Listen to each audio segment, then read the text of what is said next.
I don't always particularly like speaking in public, but I do like to be introduced that way. It's more nice things in a row said about me than anybody other than my mother ever puts together. As was mentioned, my title today is Genetic Screening, the Ultimate Family Values Decision. And I'm going to be talking today about the relationship of the genetic technologies to our views and understandings of the family. I'm going to start with a couple of scenarios I'd like you to think about. You're a 24-year-old whose brother had Lesch-Nyhan syndrome, an autosomal recessive disease.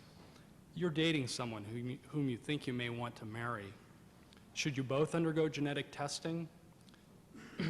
What if you're both carriers? Should you break off your relationship? Should you marry with the understanding that you will forego reproduction? Should you reproduce using pre-implantation prenatal testing to prevent the birth of a child with Lesch-Nyhan syndrome? Or should you forego the use of genetic technologies altogether and leave the outcome of your reproduction entirely in God's hands? You and your spouse have already had a child who was born with Tay-Sachs disease. You want to have more children, but you don't want another child who will suffer as your first child did. Should you forego reproduction or conceive using pre-implantation or prenatal testing? What if you decide to forego, then have an unplanned pregnancy? You are of African or Mediterranean descent, and you wish to marry another of the same heritage. Should you both be tested for the gene for sickle cell anemia, of which you are both at high risk of carrying? These are just a few of the many difficult questions with which Christians and others are increasingly being faced as a result of the advent of the new genetic testing. Although the questions raised by each of these cases are different in many respects, they share in common a particular feature on which I want to focus today. Each of them has important implications for our understanding of the family and of the place of reproduction in human life. I intend to look closely at these questions and at contemporary, secular, and biblical understandings of the family to see if such consideration can provide us with any help in forming our own attitudes on this subject. Since its beginning, the discipline of genetics has sought to understand the way in which traits and characteristics are passed from parents to progeny. In the human case, of course, this means the transmission from parents to child, the fundamental transaction in the formation of the multi-generational family. We should not be surprised, therefore, to discover that the practice of clinical genetics raises many questions which are relevant to our understandings of the family, and nowhere is this more the case than in the area of genetic testing. Genetic testing will vary depending on the age or developmental stage of the individual being tested. Adults are most commonly tested because they are suspected of carrying a gene that could cause disease in their offspring, either because they are members of an ethnic group or known to be at high risk that is known to be at high risk of certain diseases, or because they have had difficulties with previous pregnancies, such as multiple miscarriages, or because they've had a previous child with genetic abnormalities. Adults may also pursue testing for themselves to see if they are likely to develop a genetic disease of late onset, such as Huntington's disease or familial Alzheimer's disease. Pre-implantation embryos are usually tested to see if they possess particular disease-causing genes which their parents are known to carry. First or second trimester fetuses are tested either for these same reasons or because routine prenatal tests, such as the maternal serum alpha-fetoprotein level or ultrasound, have yielded an abnormal result, or when the mother is old enough to be at a particular risk of giving birth to a child with an abnormal number of chromosomes. Finally, newborns are tested both routinely as part of population-based screening programs, which are aimed at identifying those diseases, such as fetal ketonuria, which will benefit from particular therapies, and specifically to identify the cause of any phenotypic abnormality which they're found to possess. Although testing at each of these stages carries important implications for our understanding of the family, I'm going to focus particularly on the testing of adults and prenatal fetuses, for it is in these areas that I think the implications are the richest. The testing of adults is typically physically innocuous, requiring only the attainment of a little peripheral blood. Although prenatal testing may begin with such non-invasive tests, such as ultrasonography or maternal blood sampling, it frequently involves the use of invasive tests like amniocentesis or chorionic villus sampling, which involve instrumenting the uterus to obtain samples of fetal tissue and which carry risks for the termination of pregnancy of between 0.3 and 4.5%. The information gathered from such procedures may be used in a variety of ways, some of which are considered to be morally uncontroversial, even by conservative evangelical scholars, including some of the ones you've heard this weekend. It may be used simply to allay the fears of prospective parents or to prepare them for giving birth to a child with special needs. For example, the discovery that a child has a neural tube defect, such as spina bifida, which would make them susceptible to trauma during normal labor, may lead parents to schedule a delivery by an elective cesarean section. Such information might also help potential carriers of disease-causing genes to make decisions regarding their own marriage and reproduction. John and Paul Feinberg have commented on such areas in their book, Ethics for a Brave New World. It is hard, they write, to argue that early detection of those who will get a genetic disease so as to treat them, or of those who carry a recessive gene so they can make informed decisions about marriage and reproduction, are immoral uses of genetic testing. But though these uses may be uncontroversial, this information can also be used in ways which cause profound moral controversy, as when they're used in deciding to abort genetically defective fetuses or to refrain from implanting genetically defective in vitro fertilized embryos. I should note in passing that the terminology I use in referring to fetuses or individuals with genetic diseases or defects is not meant to be offensive to anyone. A lot of these have scare quotes around them in my paper, and the fact of the matter is that the terminology in this area is not well worked out. Different people, one person's defective fetus is another person's beloved child, so I don't mean to convey any information by using those terms. Although I believe the implication of the uses of this information for both the purposes of abortion and for discarding in vitro fertilized embryos are relatively the same, I'm going to limit my present discussion to genetic abortion. The promise of prenatal testing and genetic abortion for a host of severe genetic disorders is one of the primary justifications offered for the Human Genome Project, typically under the name of disease prevention. Ruth Schwartz-Cohen has written the following on the relation of genetic testing and abortion. We need to be very clear about what therapy is currently available for most diseases or disabilities that can be diagnosed prenatally. None. The only recourse for patients whose fetuses are diagnosed as having such disorders is abortion, a process that can hardly be described as therapeutic. Of course, any discussion of genetic abortion must begin with the admission that, in the United States at the present time, the right to obtain such a procedure is not legally prohibited. But even though the legal status of this right is at present beyond dispute, this has not laid to rest the ethical questions regarding the use of abortion in general and genetic abortion in particular. In spite of over 23 years of unwavering legal protection, abortion continues to be regarded as a moral issue and not simply a matter of personal preference, even by those who believe themselves justified in obtaining one. And this is especially true in the case of genetic abortion. Indeed, it is rare to find anyone in the literature on this subject who denies that there are serious moral considerations attending to it. While a variety of justifications have been offered for genetic abortion, I will focus primarily on three, which are the most frequently cited. The first, and probably the most common, is that genetic abortion is justified by the benefit it provides the fetus.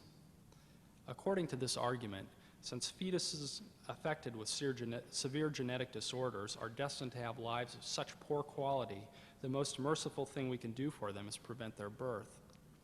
Philip Kitcher, a philosopher from the University of California at San Diego, in his recent book, The Lives to Come, provides a typical discussion of the ways in which the lives of those suffering from severe genetic defects may be thought to be of poor quality. According to Kitcher, an individual's quality of life can be measured along three axes. The first reflects an individual's ability to form his or her own sense of what is valuable and important. According to Kitcher, who here follows the followers of Kant, this is a requirement which any human life must meet to be considered even minimally valuable. In other words, it is the minimal criteria of personhood for which Kitcher and others who use such classifications, required for membership in the human moral community. Those individuals who, as a result of genetic disease, are destined never to attain this level of personhood may justifiably be aborted. Kitcher gives the example of Tay-Sachs disease, of which he says, doctors, parents, even many religious leaders agree on the permissibility of terminating pregnancies when the fetus is diagnosed as positive for Tay-Sachs disease, not because the baby will suffer pain, that can relatively easily be avoided, but because neurodegeneration will start before the distinctive life of an individual person can begin.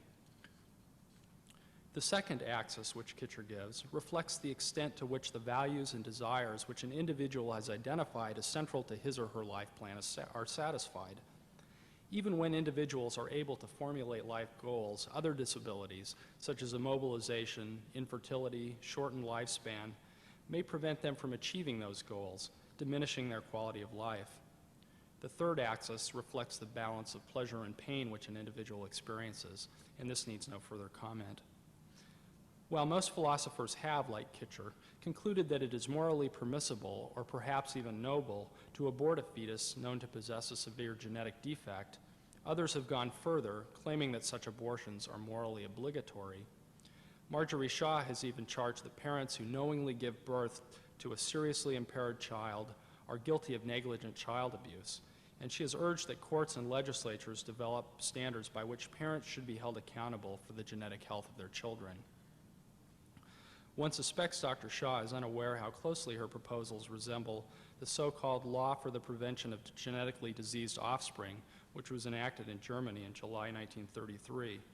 But this only goes to prove Varro's claim that a sick man dreams nothing so dreadful that some philosopher isn't saying it. But what is perhaps surprising is that even certain churches, which have traditionally been strongly opposed to abortion, such as the Greek Orthodox and Roman Catholic churches in Cyprus and Sardinia, where beta thalassemia is rampant, have refrained from speaking out against the practice of procuring an abortion to prevent the birth of a child afflicted by the disease. While we might agree that these children, and many others with severe genetic disabilities, are destined to experience a quality of life which we would not desire to choose for them, we might still question whether we are justified in ending their lives through genetic abortion.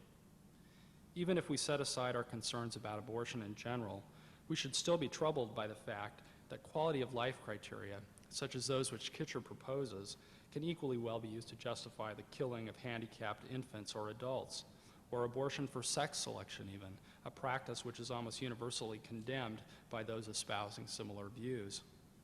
Such thoughts should give us pause and lead us to wonder whether perhaps Leon Kass was right in claiming that the principle defectives should not be born is a principle without limits. There are other reasons as well to question the adequacy of this first type of justification, but as they apply equally to the other two justifications that I have yet to consider, I'll withhold from discussing them for the moment. The second justification for genetic abortion is that it increases the well-being of society as a whole and of future generations in particular. Those with genetic diseases, it is argued, consume a large quantity of limited societal resources, which yields only a limited benefit to them and no benefit at all for the rest of society. These resources, it is stated, could better be used to fund immunizations, disease prevention, or biomedical research, which might ultimately benefit millions. Yet this claim that genetically handicapped children will deprive others who desperately need them of scarce and costly medical resources is predicated on the premise that the total amount of money available for the care of the ill is somehow gravely limited, a claim which is, however, often repeated, completely lacking in empirical support. An additional objection to the societal good argument is that we have ample reason to doubt any claim that our society's good is to be found in the intentional killing of any of its members, and this precisely because our society has been founded on exactly the opposite notion, that all human beings possess an inalienable right to life, for all of them are created equal. Not equal in every respect, of course, not equal in capacities or talents or intellectual abilities, but equal in the politically important sense that they possess this inalienable right to life, simply by virtue of their membership in the human community. We should therefore be highly suspicious of any purported claim to societal good, which requires the abandonment of our cherished belief in the moral equality of all human beings. The third justification for genetic abortion is that it benefits the family into which the defective child would otherwise be born. Severely defective infants, it is argued, place such great demands upon a family that they significantly reduce the quality of lives of the other members. Philip Kitcher urges that we take account of this fact when we think about genetic abortion by considering not only the quality of life of the affected fetus, but the qualities of lives of the other family members as well. This concept meshes well with the contemporary view that human beings, until they attain the status of autonomous persons, are devoid of any intrinsic value, and that any value which they possess as non-persons is conferred upon them by others. Kitcher incorporates such a view in his paraphrase of Ronald Dworkin. Liberals about abortion, he writes, take the value of human lives to arise as the result of human investment in lives. In consequence, they view the continuation of some pregnancies as greatly diminishing the value of lives, the lives of parents, children already born, others who are affected, in which there has already been substantial human investment. They thus see this diminution of value as a far greater loss than the cessation of a human life that has not yet begun in earnest. Even if we ignore for a moment the question of whether a fetus has intrinsic value, we may still question the apparent confidence of these authors that they can know in advance what sorts of events would or would not be good for all families. While there is obviously no doubt that many families have experienced considerable grief and disruption after the birth of a handicapped child, many others have found the experience deeply enriching. Author Pearl Buck, for example, has written movingly of the experience of having a daughter gravely retarded from phenylketonuria. A retarded child, a handicapped person, she writes, brings its own gifts to life, even to the life of normal human beings. That gift is comprehended in the lessons of patience, understanding, and mercy, lessons which we all need to receive and to practice with one another, whatever we are. My feelings can be summed up, she says, by the saying that in this world where cruelty prevails in so many aspects of our life, I would not add the weight of choice to kill rather than to let live. Leon Kass, in his book Toward a More Natural Science, adds that it is not entirely clear in any family what would be good for the other children. In a strong family, the experience with a suffering and dying child might help the healthy siblings learn to face and cope with adversity. Some have even speculated that the lack of experience with death and serious illness in our affluent young people is responsible for their immaturity and lack of gravity and their inability to respond patiently and steadily to the serious problems they encounter in private or community life. Doubtless many American parents have unwittingly fostered childishness by their well-meaning efforts to spare their children any confrontation with harsh reality.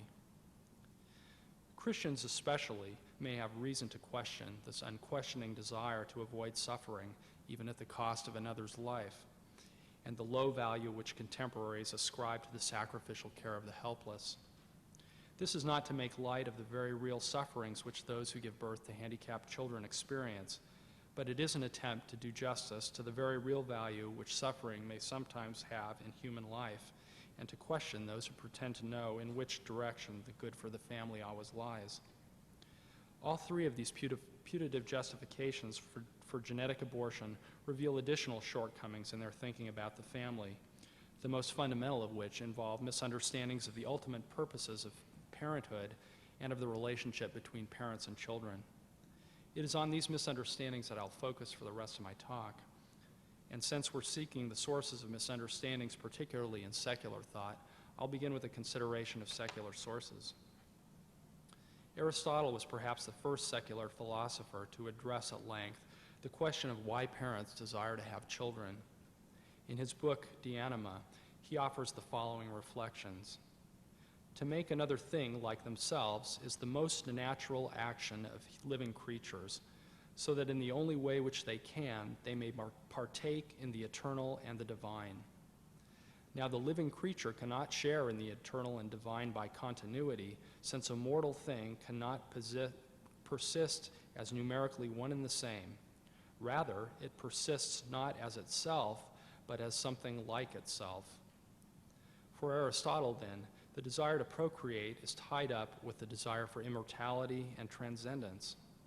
In his Nicomachean Ethics, he goes on to say that parents love their children as a part of themselves, an offshoot, as it were, for one's offspring is a sort of other self in virtue of its separate existence.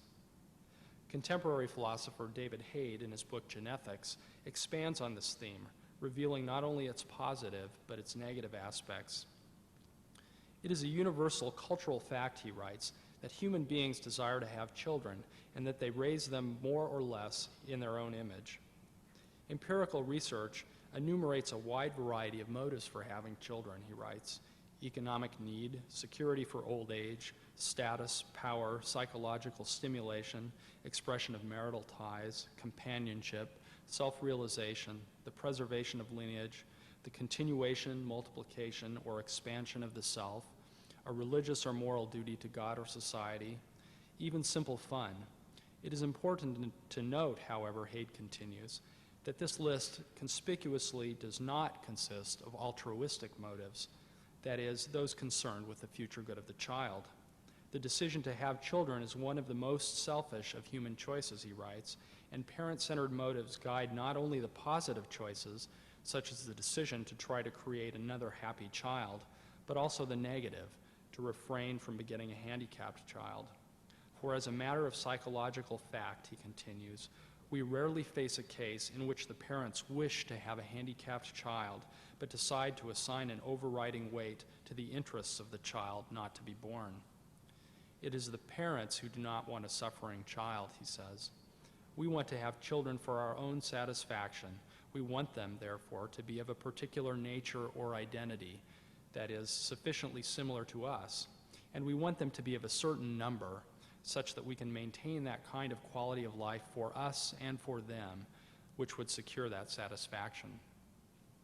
This contemporary view of children as not only being from us, but also for us, is expressed by Tristram Engelhardt, who classifies pre-rational children as a form of parental possession. One owns what one produces, he writes. One might think here of both animals and small children. Insofar as they are the products of the ingenuity or energies of persons, they can be possessions. There are, however, special obligations to animals by virtue of the morality of beneficence that do not exist with regard to things. That, and the fact that young children will become persons, limit the extent to which parents have ownership rights over their young children. However, he writes, these limits will be very weak with regard to ownership rights in human zygotes, embryos, and fetuses that will not be allowed to develop into persons, or with regard to lower vertebrates, where there is very little sentience. The view that parents possess absolute rights over their offspring is not, of course, new. Historically, it was enshrined as law in the Roman statute of patria potestas, which gave absolute power over the life and death of children to their father. And with slight modification, this has been the controlling principle in parent-child relations in most cultures throughout most of history. But such views have been on the defensive since the advent of Christianity, and especially since the 17th century, when the rights of parents over their children came to be viewed as analogous to the rights of kings over their subjects, rights which were just then being questioned. Nowhere was this subject more keenly disputed than in England. Thomas Hobbes defended the older view in his work Leviathan, where he claimed that parents in the state of nature have no fundamental obligations to their children. Their primary duty is rather to protect themselves, and this duty entitles them to keep their children in a state of submission, using the threat that, if need be, they may take their lives. For Hobbes, the war of all against all extended even into the family.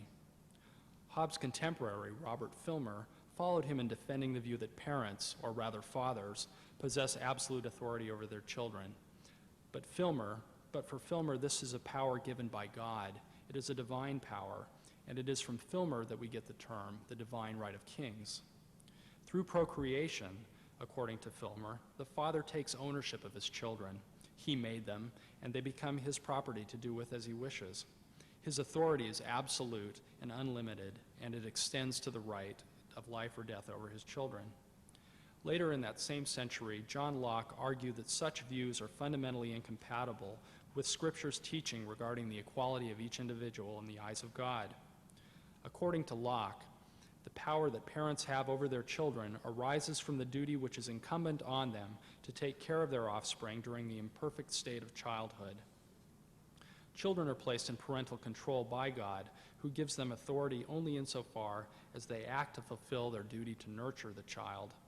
Since man is not the maker of his children but God, children are not men's property. They belong to God.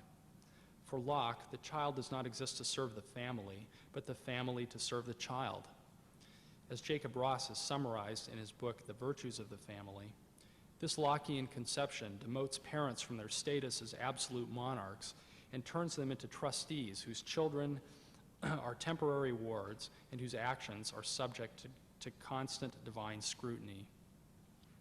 Locke's view has been extremely influential in subsequent Western thought, and in many ways, though the divine justification has been put aside, it still forms the theoretical basis for our contemporary legal view of the relations of parents and postnatal children. Locke's view is also consistent with a great deal of what we find in the Bible regarding the nature of the family and the role of parenthood. For example, the Bible explicitly endorses the notion that parents have duties to their children, which include, among other things, nurturance and kindness, love, and the provision of basic necessities. The Bible also goes beyond this purely fiduciary image of trusteeship which Locke offers to reveal additional truths about the human family, that God has given each of us physical life through a pair of human parents, has situated us in a particular family, and given us a particular genetic, cultural, and spiritual heritage.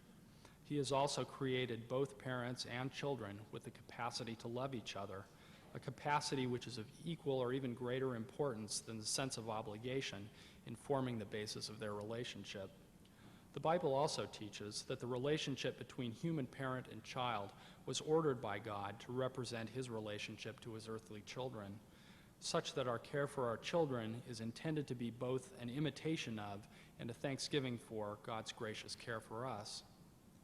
Even in the stripped-down Lockean form, this biblically inspired view of the parent-child relationship stands in marked contrast to those contemporary secular understandings in which parental rights supersede absolutely those of the prenatal and even pre-rational child. Put quite simply, the biblical understanding of the family as incorporating a fundamental obligation to the sacrificial service of the needy child could not be more at odds with the new and darkly utilitarian vision of the family which justifies the sacrifice of the needy child for the happiness of the powerful parent. In light of this biblical view of the family, how should we answer then the kinds of questions which were posed at the beginning of this session? Should we utilize these new technologies? If so, how? Should we encourage the testing of Christian couples before marriage and, like the Orthodox Jews, prohibit the religiously sanctioned marriage of those at high risk for giving birth to a seriously impaired child? Should we bless, as Christian, marriages which are intended from the outset to remain childless? Should we encourage voluntary sterilization of those carrying harmful dominant genes? Should we encourage only the testing of those known to be at particularly high risk? And when a broader array of tests becomes available, should we recommend that everyone be tested? Alternatively, should we rather avoid testing altogether as something entirely outside our proper prerogative as human creatures? Though this point is not beyond dispute, I believe we may be justified in encouraging the consideration of avoidance of reproduction by couples who are at high risk of producing children with severe genetic defects as a means of avoiding preventable suffering. The prevention of suffering is not, of course, our highest aim, nor is it an aim to be attained at all costs through the intentional taking of life, for example, nor, as Dr. Hook stated this morning, would it be justified to use coercion in this matter. Rather, such decisions must be left to the voluntary choice of the individual in his or her relationship with God. But there is, I believe, a significant difference between avoiding the conception of lives which are known to have a high likelihood of, of suffering from severe genetic diseases and destroying such lives once they have begun. The former appears consistent with our traditional practice of using our creative powers, which God has given us as beings created in His image, to introduce back into fallen creation His own standards of justice and compassion. Again, not that the prevention of suffering should be our highest goal, but when we can prevent suffering without violating our obligations, I believe we should relieve and prevent such suffering as we can. Such a practice will, of course, require sustained reflection regarding precisely which genetic defects are severe enough to warrant such action. Lesch-Nyhan syndrome, with its tendency to produce painful and disfiguring self-mutilation in addition to severe mental retardation, would seem at first brush to be a likely candidate, and perhaps diseases such as Tay-Sachs, fragile X chromosome, and a variety of genetic translocations which lead to shortened lifespan and severe mental retardation.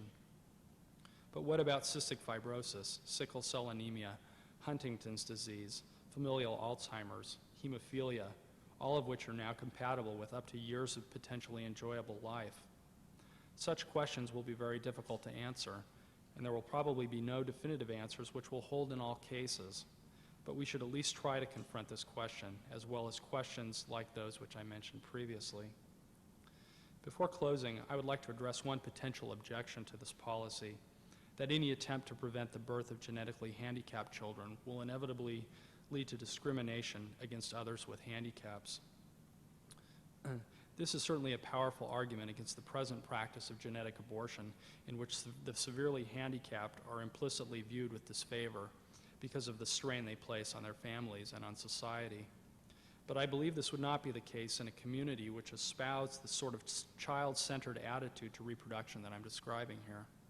In such a community, where persons would be willing freely to forego their unconstrained choice of marital partners and their opportunities to reproduce for the sake of their potential offspring, this new other-centered attitude would foster a view of human relationships which placed a high value on caring for the needs of others.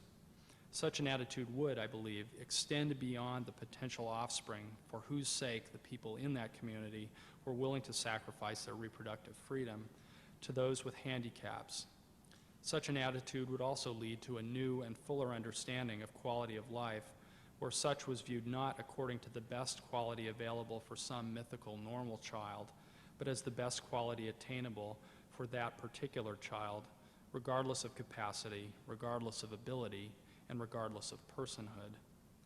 In summary, then, our attitude must not be like the ancient Greeks, who withheld admission of a child to the family until the performance of a special initiation ceremony and sanctioned the practice of infanticide any time beforehand. Nor should it be like those modern Americans who withhold family membership until their fetus has passed a battery of successful prenatal tests, nor like the contemporary proponents of personhood who withhold membership pending the attainment of a particular intellectual capacity. Rather, we should base our actions on the simple fact that the union of every sperm and egg results in the formation of a unique and human individual, and on the recognition that each of these individuals is ours, not in the sense that we have ownership over them, but in the sense that they are of us, by us, from us, members with us of one great family, whose children we are and whose Father is God. And regardless of the future these individuals have, whether their mental capacities or physical capacities are destined never to transcend those of even the lowliest animals, we must never let that fact obscure from us the simple truth that they are, like us, children of God.